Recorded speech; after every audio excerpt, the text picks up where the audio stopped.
Oke, jadi tadi kita sudah melihat perbedaan sistem loop tertutup dengan sistem loop terbuka. Nah, untuk yang loop tertutup ini, walaupun nggak perlu kalibrasi seperti sistem loop terbuka gitu ya, kita perlu mendesain karena tadi ada isu stabilitas gitu ya. Jadi di sini kita akan lihat bagaimana sistem itu kita desain dan kita beri kompensasi gitu. Kenapa disebut kompensasi? Pertama-tama kita mesti tahu kalau sistem kendali yang kita desain itu punya spesifikasi performance gitu. Nah, kenapa ada speknya gitu kan? Karena memang didesain untuk menjalankan spek itu gitu. Nah, biasanya spesifikasi ditampilkan dalam bentuk ada tiga ya, ini ada transient response, ada steady state requirement, dan frekuensi respon. Jadi kalau yang transient response ini nanti overshoot dan settling time, steady state ini ya steady state gitu ya, stabilnya dia, errornya itu untuk pada input tertentu. Terus frekuensi respon ini responnya sistem terhadap frekuensi.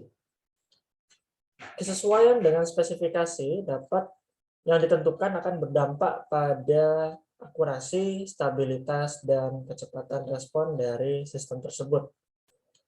Tentunya nanti kita akan lihat bagaimana settling time ini akan mempengaruhi kecepatan respon.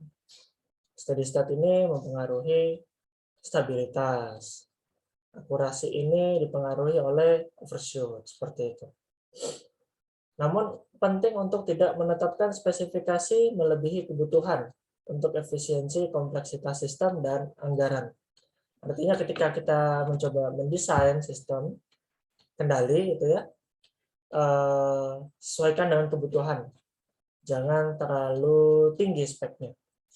Misalnya hanya untuk menutup sebuah keran, tidak perlu kita berikan spesifikasi respon setir terhadap putaran yang diberikan oleh penumpang, misalnya seperti itu. Padahal hanya memutar keran, jadi tidak perlu pakai sistem yang speknya sesuai dengan memutar setir, misalnya seperti itu. Ini adalah transient respon. Tadi kalau transient respon ini berhubungan dengan waktu ya, jadi responnya di time domain. Ada rise time. Rise time ini adalah waktu yang diperlukan oleh sistem untuk agar outputnya mencapai 100% satu kali, pertama kali. Jadi ini adalah pertama kalinya output dari sistem ini mencapai reference. Jadi ini permisalan aja ya, referensinya ini satu, terus yang hitam tebal ini adalah outputnya. Nah, kemudian ada delay time. Delay time ini adalah waktu dari 0 sampai mencapai sekitar 50% dari reference. Gitu. Terus ada peak time. Peak time ini adalah waktu untuk mencapai overshoot yang pertama. Jadi dibilang overshoot itu karena kelebihan ya, nggak sesuai dengan reference. Referensinya di satu tapi dia kelebihan, over. Terus balik lagi, ini juga kurang, naik lagi, turun, naik, turun, dan seterusnya. Lalu ada settling time. Nah, settling time ini ketika errornya itu semakin kecil ya, pada pertama kali pada tahap tertentu, error yang mengecil itu adalah settling time. Jadi kalau sudah sampai settling time, bisa kita bahasakan outputnya sudah stabil gitu ya. Lalu maksimum overshoot. Maksimum overshoot ini yang overshoot yang pertama tadi. Dia biasa nilainya paling besar sebelum di setelahnya itu mengecil sampai errornya sama dengan 0. Seperti itu ya. Terus ini yang namanya steady state requirement. Jadi apa namanya? Kita punya reference, lalu ini referensinya ya. Lalu ini adalah output aktualnya.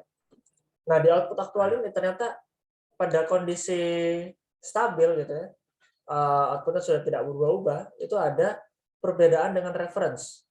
Nah, ini yang disebut dengan steady state error. Semakin kecil steady state errornya, maka semakin bagus. Artinya, si garis ini akan sama dengan garis referensinya. Kalau di contoh yang sebelumnya, itu referensinya lurus seperti ini, nanti dia akan naik ke atas. Nah, kalau dia terakhir seperti ini steady state error sama dengan 0 ya. Ini sudah tidak naik turun, dan perbedaannya sama dengan 0. Itu yang paling baiknya gitu, karena sesuai dengan input yang diberikan. Frekuensi respon ini agak lucu ya. Jadi dia adalah steady state respon sebuah sistem terhadap input sinusoidal. Output dapat memiliki perbedaan amplitude dan fase ketika diberikan input sinusoidal. Nah, ini analisanya pakai Bode plot, nanti kita lihat di setelah UTS. Jadi kalau yang transient respon itu terhadap input, biasanya step ya. Step atau ramp yang bentuknya tetap gitu nilainya, linear lah. Tapi kalau ini melihat respon sistem terhadap input sinusoidal. Jadi kelihatan kalau di sini ya, diberikan input X ini, XT, sama dengan X sin omega T, kemudian outputnya itu ternyata beda nih, tidak sama gitu kan. Nah, tidak samanya ini beda berapa gitu, beda berapa amplitudenya, fasenya bedanya berapa, seperti itu. Jadi seperti ada lagging gitu ya. Nah, ini juga dianalisa menggunakan Bode plot tentunya. Lalu kita udah tahu tadi ya spesifikasi gitu kan. Terus gimana cara memberikan kompensasi? Jadi kalau kompensasi itu istilahnya udah terjadi, terus untuk memperbaikinya baru kita kasih kompensasi gitu kan. Jadi dalam sebuah sistem ini adalah upaya memodifikasi dinamik sistem agar mencapai spesifikasi yang diinginkan. Misalnya ini contoh saya berikan di sini, kalau kita naik motor, kita nambah gas di awal, kemudian mengurangi gasnya gitu ketika motor kecepatannya sudah dirasa cukup kan gitu ya, kita kencengin dulu, nanti sudah sesuai dengan yang kita mau kencengnya gitu, biasanya kita lepas sedikit, nggak perlu digas penuh lagi kan, seperti itu.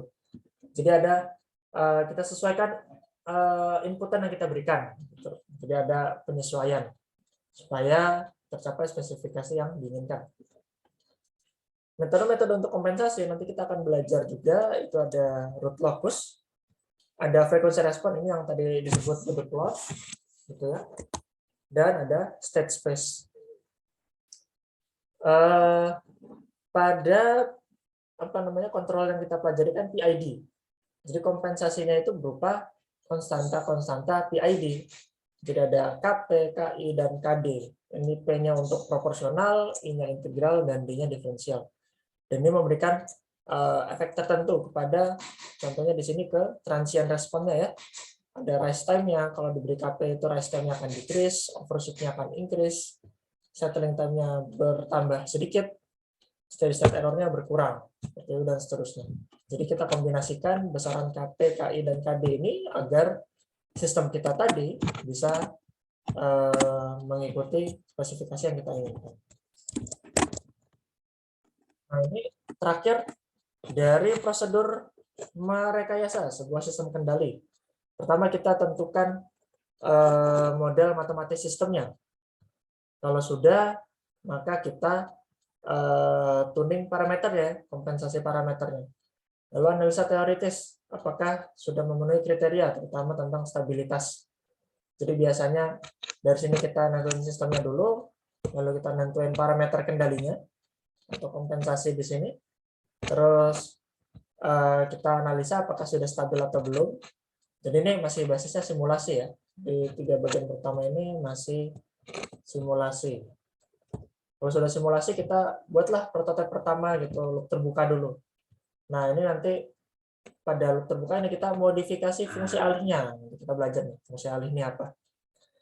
Nanti kalau sudah dengan loop terbuka itu stabilitasnya terjamin, baru kita lanjutkan dengan membuat sistem yang loop tertutupnya.